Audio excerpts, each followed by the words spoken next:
بسم اللہ الرحمن الرحیم جی. شکریہ آپ لوگوں کی تشریف آوری کا. آج کل جو بڑا 2 دن سے ہاٹ ٹاپک ہوا ہے تو اس کے اندر کچھ فیکچوئل کلیریفیکیشن کی بڑی اشد ضرورت تھی.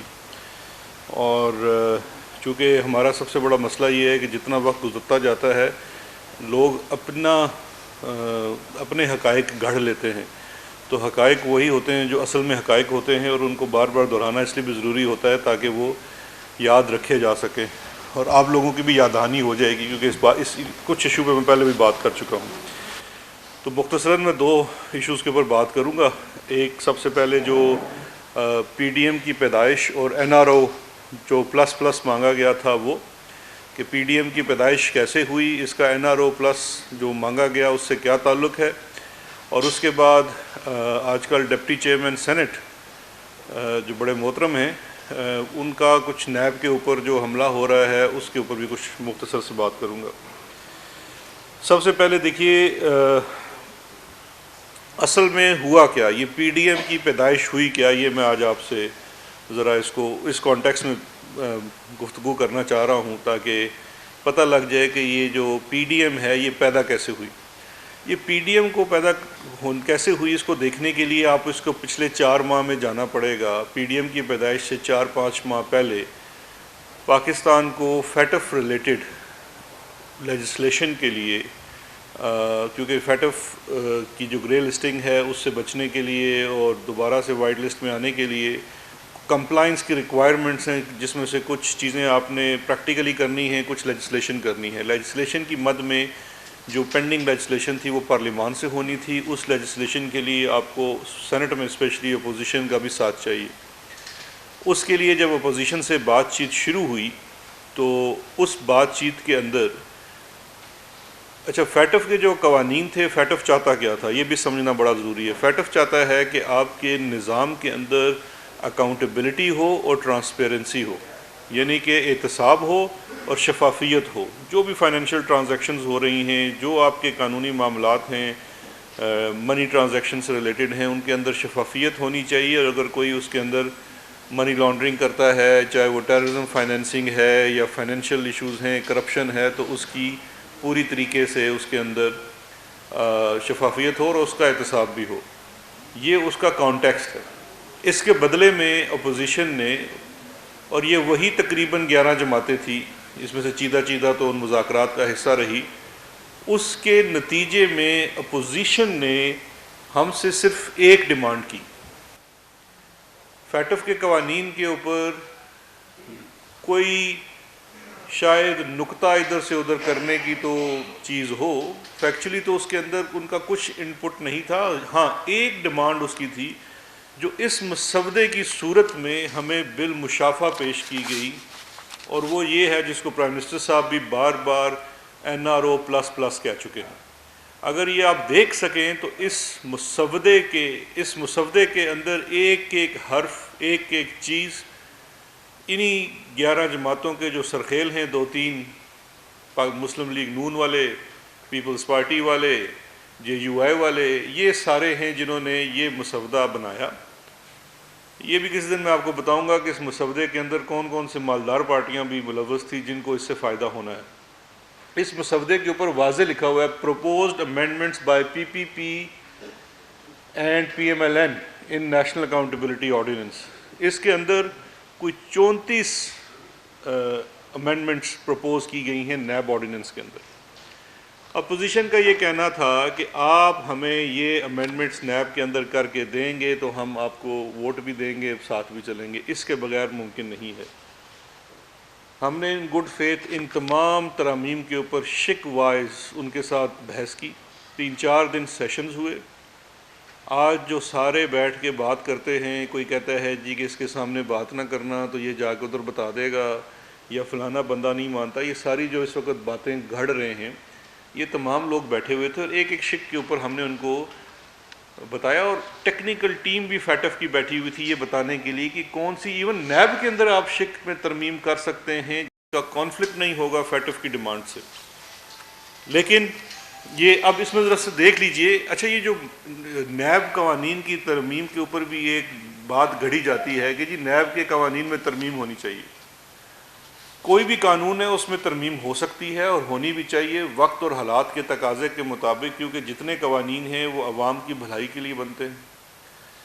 ترامیم کوئی بری چیز نہیں ہے، لیکن ترامیم دو طرح سے ہو سکتی ہیں. ایک، پارلیمان وہ ترامیم کرے جس کا فائدہ سب کے لیے ہو، جس کا بینیفٹ کسی پرنسپل کے اوپر بیسڈ کرے، وہ ترامیم ہونی چاہیے. اور یہی وہ امانت ہے جو عوام نے اپنے ووٹ کی صورت میں اپنے نمائندوں کو دی ہوئی ہے.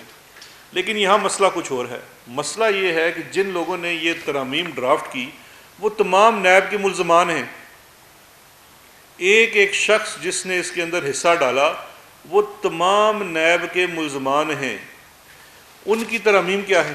یہ 34 ترامیم میں سے میں آپ کو صرف 4-5 بتاؤں گا. باقی یہ کاغذ آپ کے سامنے ہے، پہلے بھی سرکولیٹ ہوا ہے، میں آج بھی چھوڑی جاتا ہوں تاکہ وہ یادداشت صحیح رہے. ان 34 جو شکایات ہیں، یہ ٹانکے جو ہیں، اس میں سے کچھ عجیب و غریب قسم کی جس کے پیچھے کوئی منطق بھی نہیں ہے، فائدہ ہے. بینیفیشریز آپ کو نظر آئیں گے، میں آپ کو بتاؤں گا ایک ایک کلاز کے پیچھے کون بینیفیشری کھڑا ہے. ایک کلاز کے اندر انہوں نے کہا کہ جی اپلیکیشن جو ہے نیب کے قوانین کی وہ 1999 سے کی جائے، 85 سے نہ کی جائے. یعنی کہ نیب کا قانون کا اطلاق 1999 سے پہلے کے ادوار میں نہ کیے جائے. یعنی کہ کمپلیٹ وائٹ واش. 85 والے غیر جماعتی انتخابات جہاں سے سب لوگ یہ سمجھتے ہیں کہ ہماری سیاست میں چھانگا مانگا اور پیسہ شامل ہوا، وہ دور نکال دیں. اس کے بعد وہ جو میوزیکل چیئر تھی پیپلز پارٹی اور نون لیگ کی حکومت آئی گئی وہ دور نکال دیں. وہ تمام دور وہ ہے جس کے اندر قرضے معاف کروائے گئے، اسٹیٹ انسٹیٹیوشنز کو کیا گیا، وہ سب ختم کر دیا جائے. اچھا، اس کا ایک اور بھی فائدہ ہے. 85 کے بعد یہ سب لوگ جو سیاست میں آئے، میرا آج دعویٰ ہے کہ 85 سے پہلے ان سب لوگوں کے اثاثے دیکھ لیں کہ ان کی بیلنس شیٹ کتنی تھی، اور 99 میں ان کی بیلنس شیٹ دیکھ لیں. اب یہ چاہتے ہیں کہ یہ 99 سے ہماری بیلنس شیٹ شروع کریں، کیونکہ ہم نے جو 85 سے لے کے 99 تک کمایا ہے اس کو حلال کر دیں. تو جتنے کیسز ان کے اوپر ال گاٹن ویلتھ کے ہیں، غیر قانونی پیسہ اور اثاثجات بنانے کے ہیں، اس کے اوپر ایک کمپلیٹ ان کو معافی دے دی جائے. تو بھائی یہ این آر او نہیں ہے تو اور کیا ہے؟ دوسری شک کہ نیب کا جو آفینس ہے، نیب کے اندر جو آفینس بنتا ہے وہ 1 ارب سے نیچے کا نہ ہو. وہ اس سے نیچے جو کام ہے وہ ایف بی آر کو بھیج دیں یا کسی چھوٹے محکمے کو بھیج دیں. اب ان کے بینیفیشری دیکھ لیں. اب 1 ارب کا کیس اگر دیکھیں تو کہ رمضان شوگر مل کا تقریباً 60 کروڑ کا کیس ہے، تو 1 ارب کا نہیں آتا جی، وہ بھی نیب سے چھوڑ دیں. رانا ثناءاللہ کے ایسٹس کا کیس ہے، وہ بھی چونکہ کوئی 40-50 کروڑ کا ہوگا، اس کو بھی چھوڑ دیں، کوئی چوری نہیں ہے. خواجہ آصف کا ہے، جاوید لطیف کا، یہ تمام وہ لوگ ہیں جن کے کیسز نیب کے اندر چل رہے ہیں. یہ تمام لوگ وہ بینیفیشری ہیں. لیکن جو سب سے بڑی ڈیمانڈ تھی یا سب سے بڑی جو چیز اس کے اندر تھی، جو اس قانون کے اندر بھی ڈالی گئی، اس مسودے کے اندر وہ شامل ہے، اور اس کے ساتھ ساتھ جو اینٹی منی لانڈرنگ ایکٹ تھا اس کے اندر بھی اس کلاس کے اوپر بہت زیادہ ان کا تھا کہ یہ شامل کی جائے. اور وہ کیا تھی؟ بڑی ایک معصوم سی خواہش، منی لانڈرنگ کو نیب کے اوفینس کے طور پہ ختم کر دیا جائے. کہ نیب ہے پبلک آفس ہولڈر کے لیے مینلی، یا اس کے ساتھ جو بھی لوگ ایسوسیٹ ہوں. Public office holder money laundering اس میں سے نیب میں سے نکال دیں. پبلک آفس ہولڈر کے لیے ادارہ مین یہی ہے نیب کا، اس میں سے منی لانڈرنگ نکال دیں. تو اس کا مطلب ہے کوئی صحافی کر لے، کوئی وکیل کر لے، کوئی بینکر کر لے منی لانڈرنگ، تو وہ بالکل اس کو تو مار دیں. لیکن جو پبلک آفس ہولڈر کرے وہ تو منی لانڈرنگ کر سکتا ہے. بھائی یہ تو منطق یہی ہے ان کی. اب اس کا امپیکٹ کیا ہونا ہے؟ امیجیٹ امپیکٹ تھا، امیجیٹ این آر او تھا. اگر ہم اس مسودے کے اوپر دستخط کر دیتے تو شہباز شریف کا ٹی ٹی کیس ختم، آصف علی زرداری کے جتنے وہ جو فیک اکاؤنٹ کے کیسز ہیں وہ سارے ختم، چودھری شوگر مل کا کیس ختم، خواجہ آصف صاحب کا جو ایسٹس کا کیس ہے ختم، فریال تالپور کے کیسز ختم. یہ تمام وہ لوگ ہیں جو بینیفیشری تھے ڈائریکٹ اس مسودے کے. ساتھ انہوں نے کہا جی کہ بے نامی کی بھی تعریف بدل دی جائے.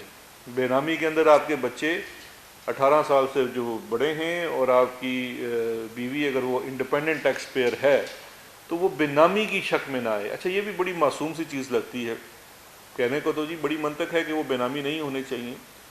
لیکن ٹیکس کے جو انڈیپینڈنٹ آدمی ٹیکس دیتا ہے، اگر میں اس کے نام اپنی لی ہوئی رشوت کی چیزیں کراتا جاؤں تو کیا وہ میرا بے نامی تصور نہیں ہوگا؟ یہ ایک بڑی عجیب و غریب ڈیمانڈ تھی کہ اس کو اس میں سے نکال دیا جائے. اب شہباز شریف کے اوپر کیا کیس ہے جو ٹی ٹی والا ہے کہ ساری ٹیٹیاں تو شہباز کے، سلمان شہباز اور حمزہ کے اس میں آئی ہوئی ہیں، 18 سال سے اوپر تھے، ان کو نکال دیا جائے تو وہ بالکل ہو جائیں گے، بڑی معصوم۔ انور مجید بھی تو بے نامی ہے کسی کا، اس کا نام نکال دیا جائے تو وہ معاملہ ختم ہو جائے گا۔ اچھا، پھر اس کے بعد ایک کلاس تھی لمیٹیشن آف 5 ایئرس، کہ کوئی ایسا جرم، اچھا پاکستان کے کسی قانون میں جو فوجداری ضابطہ قانون ہے پی پی سی، اس کے اندر لمیٹیشن نہیں ہے۔ آپ 5 سال پہلے کی چیز بھی تفتیش کر سکتے ہیں جب آپ کے نوٹس میں آئے، 10 سال، 20 سال، 30 سال، ایون 50 سال کی چیز بھی آپ تفتیش کر سکتے ہیں۔ ان کا مجوزہ یہ تجویز یہ تھی کہ آپ اس کے اندر سے 5 سال کی شرط ڈال دیں، 5 سال سے پیچھے نہیں جا سکتے۔ اچھا، یہ کہ کس کو این آر او تھا؟ یعنی کہ 5 سال اگر آپ 2020 سے پیچھے جائیں تو یہ شروع ہو جائے گا 2015 سے۔ تو اس کا مطلب یہ ہے کہ آصف علی زرداری صاحب کے اور وہ گیلانی صاحب کے جو 5 سال تھے شروع کے، وہ تو پکا این آر او، ان کو تو آپ دیکھ ہی نہیں سکتے جو کیس آج تک آپ نے نہیں کھولا۔ اور اس کے بعد نواز شریف صاحب کے جو اپنے شروع کے 2 سال تھے، وہ 3 ساڑھے 3 سال، 2 سال کا انہوں نے اس میں سے اس کو کلین چٹ دے دیا، تو یہ کہا کہ جی اس کو کمپلیٹلی آپ وائٹ واش کر دیں۔ نیب کے 12 آفینسز میں سے جو 12 آفینسز ہیں اس میں سے 5 آفینسز کو ڈیلیٹ کر دیں کہ وہ 5 آفینسز نیب کے آفینسز نہ رہیں۔ اس کے جو ڈائریکٹ بینیفیکشریز ہیں وہ شہباز شریف، احسن اقبال، خواجہ آصف، شاہد خاقان، خورشید شاہ، جاوید لطیف، مریم نواز، نواز شریف، یہ سارے بن جاتے ہیں۔ پھر ایک فرمائش یہ تھی کہ ڈسکوالیفیکیشن کی جو کلاز ہے اس کو بھی 5 سال پہ کر دیا جائے، یعنی کہ نیب کا کوئی پلی بارگین کی ہوئی ہے جس کو سزا ہوئی ہے وہ 10 سال سے اس کو 5 سال پہ لیا جائے۔ نیب کے اندر سے انٹرنیشنل میوچل لیگل اسسٹنس ختم کر دی جائے، یعنی کہ نیب کے جرائم کے اندر آپ باہر سے کوئی ثبوت نہ منگوا سکے، جس کا کیا مطلب ہے کہ لنڈن کے فلیٹوں کا آپ ثبوت نیب منگا کے عدالت میں پیش نہیں کر سکتی۔ یہ مختصراً وہ کلازز تھی جو ہمیں سامنے رکھی گئی۔ اس میں سے کوئی کلاز کسی صورت بھی پاکستان تحریک انصاف کے لیے، پرائم منسٹر عمران خان صاحب کے لیے یا ان کی ٹیم کے لیے ہرگز قابل قبول نہیں تھی۔ انہوں نے بڑی کوشش کی بارگین کرنے کی، نہیں ہو سکی، ان کو صاف انکار کر دیا گیا۔ اس انکار کے بعد وہ جو اپنی وہ ایک خفت تھی اس کو چھپانے کے لیے پھر یہ ایک نیا دھڑا پی ڈی ایم کا بنایا گیا۔ تو یہ تھی وجہ نزول کہ یہ پی ڈی ایم ہم پہ کیسے نازل ہوئی۔ عوام تو پی ڈی ایم کو تقریباً ریجیکٹ کر چکی ہے، لاہور والا جلسہ بھی آپ دیکھ چکے ہیں، اس سے پہلے دیگر جلسے بھی، یہ تو پوری طرح سے ایکسپوز ہو چکے ہیں کہ اصل میں یہ چاہتے کیا ہے۔ کوئی اور ایجنڈا نہیں ہے، ایجنڈا آج بھی این آر او کا ہے۔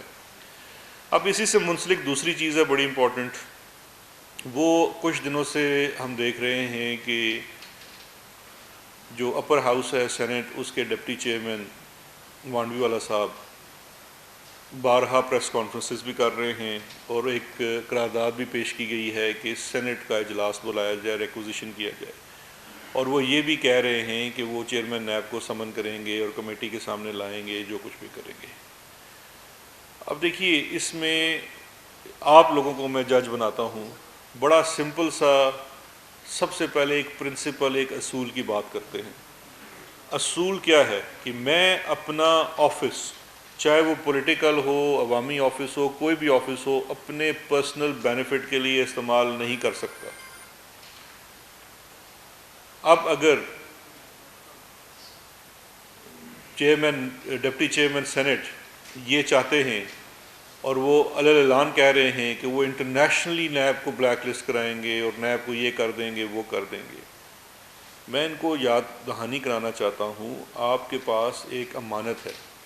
یہ بڑا پرابلم ہے ہمارے ملک میں، اسپیشلی سینٹ کے انتخابات میں، کہ پیسے والے لوگ آ جاتے ہیں، پیسے کے بل بوتے پہ آ جاتے ہیں، وہ جو بھی اس کی وجہ ہے میں اس میں نہیں جانا چاہتا، لیکن جب آپ آ چکے ہیں تو آپ کسی کی امانت لے کے آئے ہیں۔ آپ کا الیکٹورل کالج پروونشل اسمبلیز کی ووٹس کا ہوتا ہے، وہ لوگ عوام کی ووٹ لے کے آتے ہیں، وہ منتخب کرتے ہیں۔ آپ یہاں قانون سازی کرنے کے لیے آئے ہوئے ہیں، آپ یہاں پہ اپنے پرسنل انٹرسٹ کو واچ کرنے کے لیے نہیں آئے ہوئے۔ آپ کے اوپر اگر کوئی مقدمہ بنتا ہے تو آپ مقدس گائے نہیں ہیں، مافیاز کو پروٹیکشن حاصل نہیں ہے، آپ اپنے پبلک آفس کو اس کے دفاع کے لیے استعمال نہیں کر سکتے ہیں۔ میں نہیں چاہوں گا کہ میں ان کے کیسز کی تفصیل میں جانا چاہوں، ایک بڑی سمپل سی چیز ہے کہ ان سے متعلقہ کسی کیس میں اکاؤنٹیبلٹی کورٹ سے ایک فورفیچر آرڈر آیا ہے. وہ فورفیچر آرڈر ہے، پروسیکیوشن نے وہاں پہ کچھ جا کے ایویڈنس پیش کیا، اس کی بنیاد کے اوپر کچھ شیئرز کو فورفیٹ کر دیا گیا. مجھے بتائیے کہ اگر آج اس کا تو مطلب یہ ہے کہ کوئی بھی پارلیمان کا ممبر وہ کوئی بھی جرم کر لے، کوئی تحقیقاتی ادارہ کچھ نہیں کر سکتا.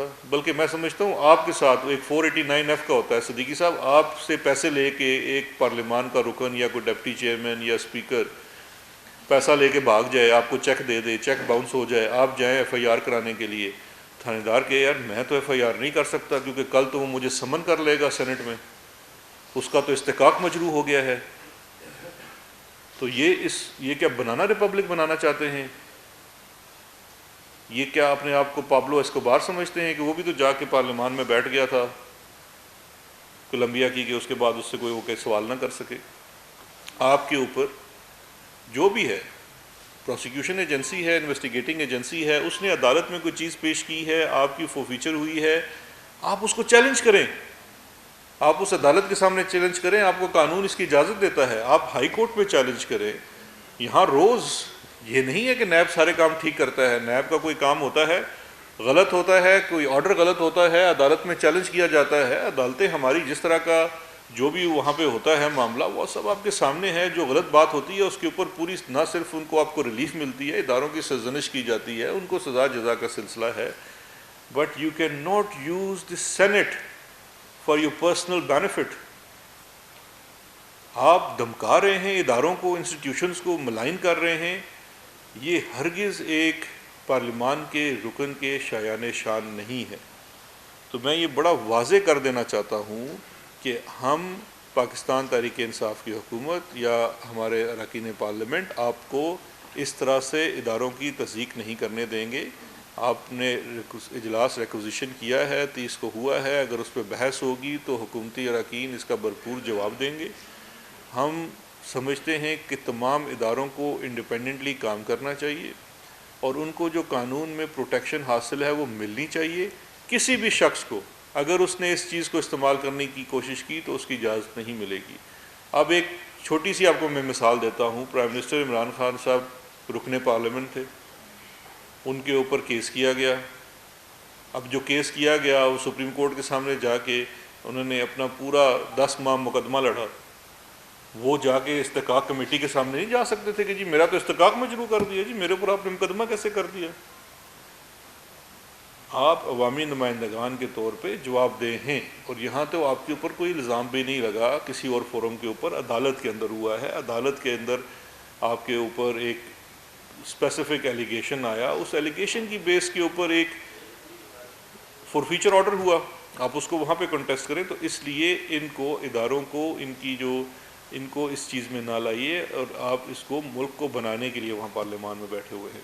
تو آخر میں صرف یہی کہنا چاہوں گا کہ یہ جو اپوزیشن کا دوبارہ سے NRO++ مانگنے کا ہے، تو ابھی تک تو ناکام ہو چکے ہیں. یہ کسی صورت میں بھی، یہ میں چھوڑے جا رہا ہوں یہاں پہ کیونکہ یہ بار بار بات کو دہراتے ہیں کہ جیسے شاید ہم نے یہ ڈاکومنٹ، کل میں سن رہا تھا وہ محسن رانجھا صاحب نے تو کہیں یہ بھی فرمایا ہے کہ یہ ڈاکومنٹ میں نے ان کو دیا تھا.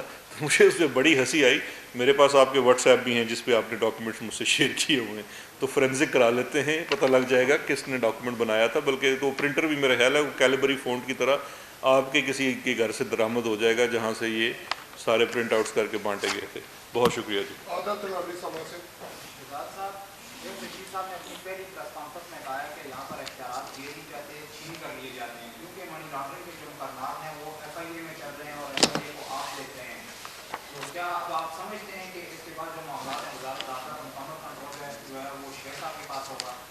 دیکھیں، جتنی وزارتیں ہیں ان کے کنٹرول ان کے وزیروں کے پاس ہوتے ہیں. مشیران جتنے بھی ہیں، اسلام آباد ہائی کورٹ کا فیصلہ بھی آ چکا ہے، اور میری تو قانون کے حساب سے بڑی پہلے سے کلیئرٹی تھی کہ وی آر ایڈوائزر. جیسے اگر آپ ایڈوائزر ہیں تو 5 کانسٹیٹیوشنل پوسٹ ہیں ایڈوائزرز کی. وہ ہیں ایڈوائزرز ٹو پرائم منسٹر، اور اسپیشل اسسٹنٹ وہ بھی ہیں special assistant to prime minister. آپ کسی وزارت کے معاملات کے اوپر مشاورت کر سکتے ہیں. ایگزیکٹو اختیار آپ کے آئین اور قانون کے مطابق اور اس کی جو تشریح کی گئی ہے وہ وزراء کے پاس ہے جو کہ الیکٹڈ وزراء ہیں. تو اس میں تو نہ میرے بیان کی ضرورت ہے نہ ان کے بیان کی ضرورت ہے اور نہ ہی کسی کورٹ کے فیصلے کی ضرورت ہے. قانون بڑا واضح ہے. تو اختیارات تو ظاہری بات ہے ہر وزیر کے پاس ہوتے ہیں, اور میرے پاس پہلے بھی کبھی نہیں تھے, یہ آپ لوگوں نے پھیلائی ہوئی تھی کہ میرے پاس کوئی اختیارات ہیں. مائی فیوریٹ سر. سر بغیر فیس کے نہیں, میں پہلے ہی بڑی کم تنخواہ پہ کام کر رہا ہوں. ایک تو مجھے یہ آپ سے رائے چاہیے کہ جو شاملات زمین ہے وہ کسی کو ٹرانسفر ہو سکتی ہے انڈیویجولس کو, تو یہ مجھے دوسرا یہ بتائیں, پرائم منسٹر کا گھر ہے 20-25 سال کو ریگولر نہیں ہوا, اور پرائم منسٹر جب بنتے ہیں تو نہ صرف وہ ریگولر ہوتا ہے بلکہ اسلام آباد کا ماسٹر پلان چینج ہوتا ہے. وہ والی جو جگہ ہے جہاں پہ پی ایم کا ہوتا ہے وہ زون 3 سے زون 4 میں اس کو ٹرانسفر کر دیا جاتا ہے. آپ بتائیں یہ کہاں کس قانون میں یہ کانفلکٹ آف انٹرسٹ نہیں ہے کہ جب پرائم منسٹر بنتے ہیں تو یہ کام ہوتا ہے 20-25 سال میں نہیں. دوسرا آپ نے نیب کے حوالے سے بات کی اور این آر او کے حوالے سے, پرائم منسٹر بھی آپ جو کہہ رہے ہیں 4-5 ماہ پہلے یہ ساری میٹنگ ہوئی, پی ایم صاحب تو 2.5-3 سال سے کہہ رہے ہیں کہ این آر او نہیں ہوتی. تو پرائم منسٹر کے پاس کون سا آئینی اور کنوکٹیڈ اور جن کی سزائیں ہو چکی ہیں ان کو وہ کس حیثیت میں اور کس قانون کے تحت این آر او دے سکتے ہیں؟ جی میں آپ کو دوسرے سوال میں پہلے آتا ہوں. پہلا سوال آپ کا تھوڑا سا لمبا تھا. دوسرا سوال تو آپ نے کہا نا کہ کس قانون کے تحت پرائم منسٹر صاحب این آر او دے سکتے ہیں یا کنوکٹیڈ آدمی کو چھوڑ سکتے ہیں, وہ یہ میں نے بتا دیا. یہ وہ تجویز کردہ نہیں سنیں, یہ تجویز سر یہ قانون نہیں بنا, یہ تو ہم یہی تو کہہ رہے ہیں کہ این آر او نے مانگا اور ہم نے این آر او نہیں دیا. جی تو یہ کون سی پہلی ایفرٹ تھی؟ یہ اٹیمپٹ تو بار بار ہو چکی ہے کہ آپ ہمیں اس چیز کے اوپر ہمارے کیسز کے اوپر دے دیں, اور کیسز کے اوپر کیسے مل سکتا ہے؟ یا تو آپ ایک ایگزیکٹو اختیار استعمال کر کے یا آپ قانون کے استعمال کر دیں. اچھا مجھے ایک آپ اپنی یاد دہانی کے لیے اور چیز بتا دیں, یہ پہلا قانون ہے این آر او کا. اس سے پہلے 2007 میں جو این آر او کا لفظ جہاں سے آیا, نیشنل ریکنسیلیشن آرڈیننس, جو جنرل مشرف نے کیا تھا, تو وہ این آر او اس کے بھی تو جو فائدہ مند انسان تھے جن کو فائدہ ہوا وہ کون تھے؟ وہ تو سپریم کورٹ نے اس کو نل اینڈ وائڈ قرار دے دیا. تو اسی طرح سے یہ اس کی دوسری ایفرٹ تھی, اور اس کے کچھ خالق وہ تھے جنہوں نے وہ والا بھی ڈرافٹ کیا تھا, وہ آپ بھی ان کو بہتر جانتے ہیں. دوسرا میرے بھائی جو آپ سوال پوچھ رہے ہیں شاملات والا, تو وہ تو آپ کو کسی پٹواری سے پوچھنا پڑے گا. یہ سوال تو پٹواریوں والا ہے. میں ٹو بی ویری آنیسٹ, مجھے یہ جو آپ اسپیسیفک قانون کا پوچھ رہے ہیں نا کہ شاملات کی زمین ٹرانسفر ہو سکتی ہے یہ نہیں ہو سکتی, یہ بڑا اسپیسیفک لینڈ کا ہے. میں نے کبھی لینڈ کی پریکٹس نہیں کی. وہ سب بالکل ہوگی نا, یہ تو لیگل پوائنٹ ہے, یا تو کسی عدالت سے فیصلہ لے لیں یا کسی سے مشورہ لے لیں. جو پرائم منسٹر صاحب کی آپ نے بات کی ہے پراپرٹی کی, تو اس میں 2 چیزیں آپ کی اطلاع کے لیے عرض کرنا چاہوں گا. دیکھیے 2 چیزیں ہیں. ایک تو یہ ہے کہ کوئی بنی گالا کے اندر ایک صرف واحد گھر پرائم منسٹر صاحب کا نہیں بنا ہوا, وہاں بہت سارے گھر کی تعمیرات ہوئی ہیں. جب ان کے گھر کی تعمیر نہ ہی وہ پبلک آفس ہولڈر تھے, نہ وہ کس طریقے سے کسی چیز میں تھے. اس کے جو بنی گالا اور یہ اسلام آباد کے نوا اور یہاں کے جو ماسٹر پلان کو لے کے اگر 2007 کے بعد سے آپ دیکھیں تو کافی زیادہ لٹیگیشن ہو چکی ہے مختلف معاملوں کو لے کے. ایک لٹیگیشن آپ کو یاد ہوگا F9 پارک کے لے کے ہوئی تھی, جہاں پہ میک ڈونلڈس پارک بنا تھا. تو اس کے بعد بھی اس چیز کو ریگولرائز کرنے کے لیے, کیونکہ مجاز اتھارٹی CDA کا بورڈ ہے جو ماسٹر پلان کو ریویو کر سکتا ہے, اسی ریویو میں ماسٹر پلان کے اندر پھر یہ F9 پارک کے اندر اس کو ریگولرائز کیا گیا تھا, کیونکہ ایک سٹرکچر پہلے بن چکا ہے. اسی طرح سے یہ نہیں ہے, یہ تو چلیں آپ کی خبر ہے نا, آپ خود بھی سمجھتے ہیں صحافت میں خبر کیا بنتی ہے. زونز کی جو ہے ماسٹر پلان کا چینج ہونا یا اس کو کرنا, یہ بھی سپریم کورٹ کے فیصلے کے بعد کہ اسلام آباد میں جہاں تک تو زون 1 ہے اس کے تو بلڈنگ کوڈ چیز بڑی واضح طور پہ ہے. آپ E11 سیکٹر میں چلے جائیں جو زون 1 میں نہیں آتا, وہاں پہ اسلام آباد مین سٹی والا بلڈنگ کوڈ کا اس فارمولے کے تحت نہیں ہوتی, بعد میں ہوتی ہے. پھر اس کے بعد دوسرے زون آ جاتے ہیں, یہ باراکو کا علاقہ آ جاتا ہے, بنی گالا کا علاقہ ہے, یہ دوسری طرف سنجانی کا علاقہ ہے. یہ تمام ڈفرینٹ زونز ہیں. اس کے لیے ماسٹر پلان کا مقصد ہے کہ بلڈنگ لاز بنے جس کے تحت وہاں پہ چیزیں جو ہیں ریگولرائز. ملکیت ایک الگ سبجیکٹ ہے, بلڈنگ کنٹرول ایک الگ سبجیکٹ ہے. CDA کا ریگولرائزیشن از بلڈنگ کنٹرول.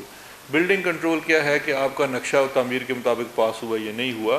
اس میں میری عرض بڑی سمپل سی ہے, ہم اپنے آپ کو ہمیشہ پاکستان تحریک انصاف کا اور اسپیشلی پرائم منسٹر صاحب کا یہ بڑا واضح موقف ہے, ہم اپنے آپ کو ہر وقت احتساب کے لیے پیش کرتے ہیں، اس کے لیے کوئی مقدمہ تو لے کے آئیں۔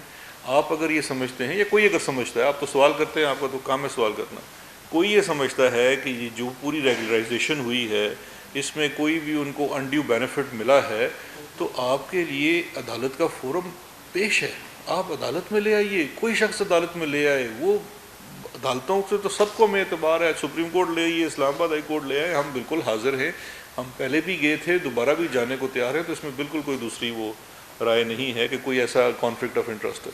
انور عباس بول سے ڈاکٹر صاحب انور عباس بول رہے ہیں، اس سے مجھے آپ سے یہ جاننا ہے کہ جو برطانیہ کے ساتھ قیدیوں کے تبادلے کے حوالے سے معاملات چلے تھے وہ کہاں تک پہنچے، اور نواز شریف، الطاف حسین، راول مار اور دیگر پاکستان کے بہت سارے مطلوب افراد جو ہیں وہ سب برطانیہ میں موجود ہیں، ان کی واپسی کے حوالے سے آپ کی کوششیں کہاں تک پہنچی، جبکہ وزیر اعظم نے یہ کہا تھا کہ ان کی جلد واپسی کو یقینی بنائے گا؟ لیکن دو چیز ہے کہ جو قیدیوں کا یہ دو مختلف چیزیں ہیں، قیدیوں کا تو ٹرانسفر ہو سکتا ہے، وہ ایک ایگریمنٹ تھا جو سسپینڈ ہوا تھا، دوبارہ سے ہو گیا، قیدی وہ ہوگا جو وہاں پہ سزا کاٹ رہا ہے اور یہاں پہ آ کے سزا کاٹنا چاہتا ہے۔ آپ کا جو سوال ہے وہ تو وہ لوگ ہیں جو یہاں پاکستان میں قانون کو درکار ہیں، اس میں دونوں ممالک کے درمیان ایکسٹریڈیشن ٹریٹی نہیں ہے، لیکن ریسیپروکل بیسس کے اوپر ہو سکتا ہے، پروسیس ایکسٹریڈیشن کا ہے۔ نواز شریف صاحب والا جو معاملہ ہے یہ تھوڑا سا مختلف ہے باقیوں سے، کیونکہ یہ سزا یافتہ ہے، اور ایک پرمیشن اور معاہدے کے تحت یہ برطانیہ گئے تھے، اس پرمیشن کی کچھ کنڈیشنز تھی۔ ہمارا یہ ماننا ہے، اور یہ برطانیہ میں بھی کوئی شہری نہیں ہے، نہ ان کے پاس فی الحال ہماری اطلاع کے مطابق اسائلم ہے، یہ وہاں وزٹ ویزے پہ گئے ہوئے ہیں، اس کی میعاد بھی ختم ہو چکی ہے۔ ہم نے اس سلسلے میں برطانوی حکومت سے ان کی ڈپورٹیشن کا مطالبہ کیا ہے، اور وہ ڈپورٹیشن کا مطالبہ اس طرح سے کیا ہے کہ آپ کے اپنے امیگریشن قوانین کے مطابق ایک سزا یافتہ شخص جس نے ابھی سزا کاٹنی ہو، وہ کسی کورٹ کے آرڈر کی وائلیشن میں ہو، اور آپ کے ہاں جس ٹرمز کے اوپر وہ موجود ہو اس کی وائلیشن کرے، تو اس کو آپ ویزا کینسل کر کے ڈپورٹ کر سکتے ہیں۔ اور اس میں ہم نے مثالیں بھی پیش کی ہیں، ابھی آپ کو پتہ ہوگا کہ یہ ڈپورٹیز کی ایک فلائٹ کچھ عرصہ پہلے آئی ہے، اس سے پہلے 6 فلائٹس چارٹرڈ آ چکی ہیں ڈپورٹیز کی، اور اس کا ایک ہمارا معاہدہ بھی ہے یورپین یونین کے ساتھ، برطانیہ کے ساتھ 31 دسمبر کو وہ معاہدہ ختم ہو جائے گا۔ اس ڈپورٹیشن کی پالیسی کے تحت ہم نے کہا کہ یہ بھی بالکل ایسے ہی ہیں، کیونکہ دیکھیے قانون کی نظر میں تو سابق وزیر اعظم، حالیہ وزیر اعظم یا ایک عام شخص سب برابر ہیں، سب کے ساتھ برابر سلوک ہونا چاہیے۔ یہ ویزا وائلیشن میں بھی ہیں، پاکستان کی عدالتیں بھی ان کو مان رہی ہیں، آپ ان کو ڈپورٹ کر دیجیے۔ اس کے اوپر برطانیہ کا جو ہمیں جواب آیا ہے وہ بڑا سمپل سا ہے کہ جی بالکل ہم اس میں آپ کی جتنی بھی یہ لیگل پوائنٹس بھی ہیں، فیکچول چیزیں بھی ہیں، ہم اس کو کنسیڈر کریں گے ان کے کیس کو ریویو کرتے ہوئے۔ ابھی ان کے کیس کا ریویو مکمل نہیں ہوا، میری اطلاع کے مطابق وہ ابھی بھی انڈر کنسیڈریشن ہے، اور اگر ان کا کیس ڈپورٹیشن کی مد میں آتا ہے تو وہ ڈپورٹیشن کے ضابطے کے تحت واپس آ سکتے ہیں۔ دوسرا طریقہ ہے ایکسٹریڈیشن کا۔ ایکسٹریڈیشن والے طریقے میں ہمیں وہ اس پورے پروسیس سے گزرنا پڑے گا، اس کے اوپر بھی کام ان کے ساتھ ہو رہا ہے۔ انہوں نے بھی ہمیں کہا ہے کہ آپ ڈپورٹیشن کے ساتھ ایکسٹریڈیشن کو بھی یوز کر سکتے ہیں ان کی واپسی کے لیے، تو دونوں کے اوپر ہمارا برطانوی حکومت سے رابطہ ہے اور اس پہ کام کر رہے ہیں۔ نسیم صدیق صاحب سے سر نیب کا اعلامیہ آیا، اس میں انہوں نے کہا کہ انہوں نے 12 ارب روپے ریکور کیے، جو کہ بہت ہی کم ہے، کیونکہ جو کوشچنس آپ نے بتائی ان کو کرنوں میں جاتی ہے۔ اور دوسرا یہ جو نیب ریکوری کرتی ہے تو بہت کم ریٹ ہے اس کا۔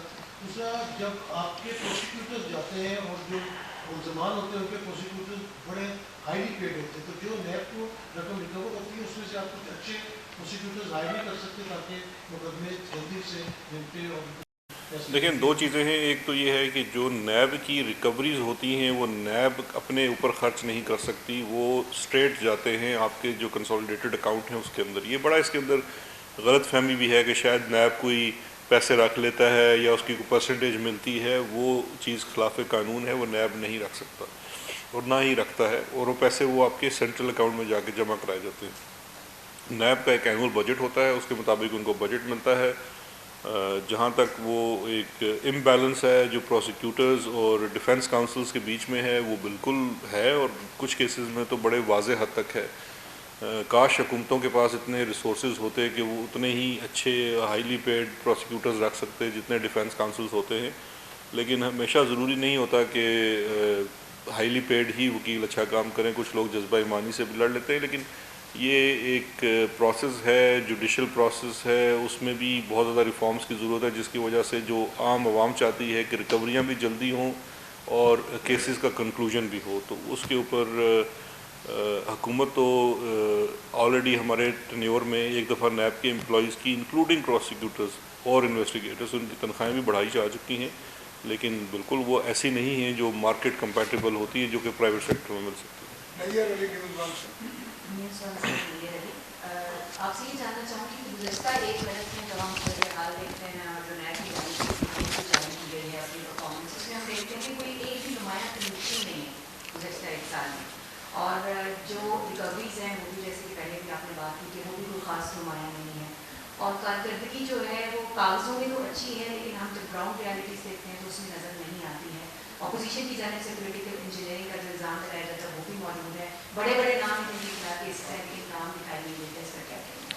دیکھیے, دو چیزیں ہیں. اس چیز کو آپ کو تھوڑا ہولسٹیکلی سمجھنے کی ضرورت ہے کہ جو آپ کے پروسیکیوشن کا عمل ہے اس میں نیب کا رول صرف میں سمجھتا ہوں 30 یا 40% رہ جاتا ہے.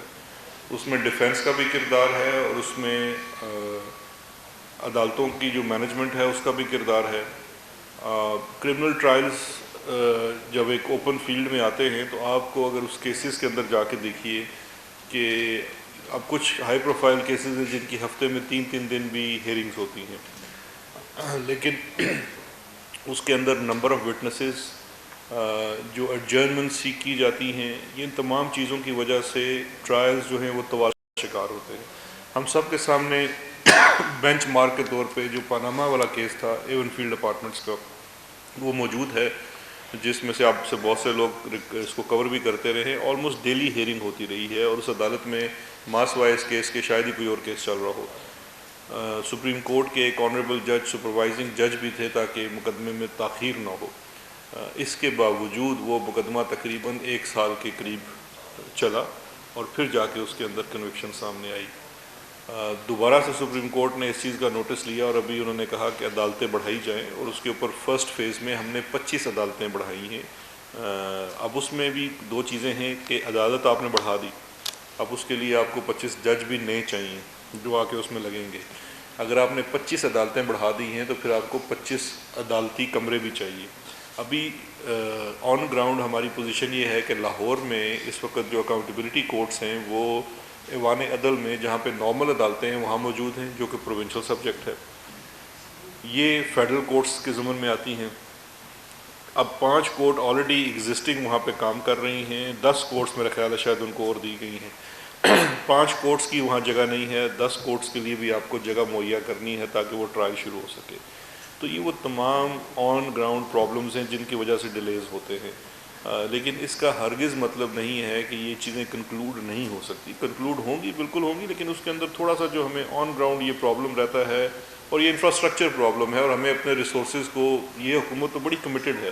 اگر آپ پچھلے 10 سالوں میں دیکھیں کہ لا اینڈ جسٹس یا کرمنل جسٹس سسٹم یا اس طرح کے کیسز کے لیے کورٹس کے لیے کیا خرچ کیا گیا ہے, تو وہ بہت تھوڑا تھا. اس کو ہم نے کافی بڑھایا ہے اپنے ریسورسز کے مطابق. بٹ آف کورس جس طرح سے عام عوام کو گلا ہے, حکومت بھی یہ چاہتی ہے, ہم بھی تو چاہتے ہیں کہ یہ جلدی سے جلدی مقدمات کا ختم ہو, لیکن ہمیں وہ بھی جو ڈیو پروسیس ہے اس کو گزرنا ہے, اور جو بھی ٹائم خرچ ہوگا وہ ہم اس کو ایکسپیڈائٹ کر سکتے ہیں, لیکن ہم کو ڈیڈ لائن نہیں دے سکتے. شہزاد صاحب, نیب کی پرفارمنس کے حوالے سے آپ کی بات کریں کہ آپ نے معاملے خصوصیت صاحب ہیں, آپ جسٹس قاضی فائدی صاحب کے بارے میں آپ نے ریفرنس دائر کیا, جو کچھ بھی ہوا ہمارے سامنے ہے. جو چیئرمین نیب ہے ان کے اوپر بڑے اعتراضات سامنے آئے, ان کے بارے میں ان کے دفتر میں ایک ویڈیو بنی, وہ کیس بھی ہمارے سامنے آیا.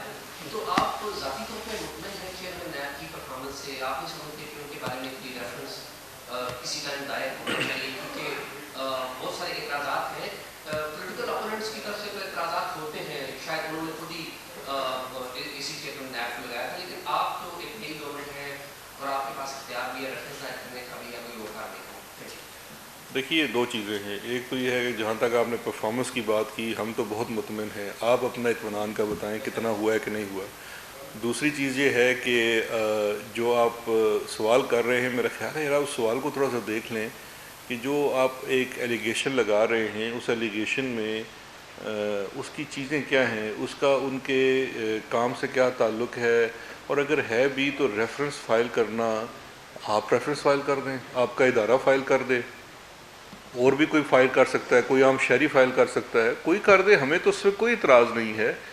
یہ تو آپ وہ والی بات کر رہے ہیں کہ وہ آپ ٹارگٹ کرنے کی کوشش کر رہے ہیں کہ ان کے اوپر ہم ریفرنس فائل کر دیں۔ ہم نہیں سمجھتے کہ ان کے میں تو آپ کو بتا رہا ہوں کہ بالکل ان کے کام پہ اطمینان ہے۔ اگر آل آف سڈن اگر آپ ان کا پروفائل دیکھیے تو سپریم کورٹ، ہائی کورٹ، مختلف کمیشنز کی سربراہی کر چکے ہیں۔ آپ اگر ان کے کام سے متعلق کوئی بات کرنا چاہیں تو ہم بالکل حاضر ہیں، لیکن جو ریفرنس فائل کرنا ہے، ہمت میرا خیال ہے اعزاز صاحب آپ کو ہی کرنی پڑے گی۔ سر یہ بتا دیں سر باقی کبینہ نے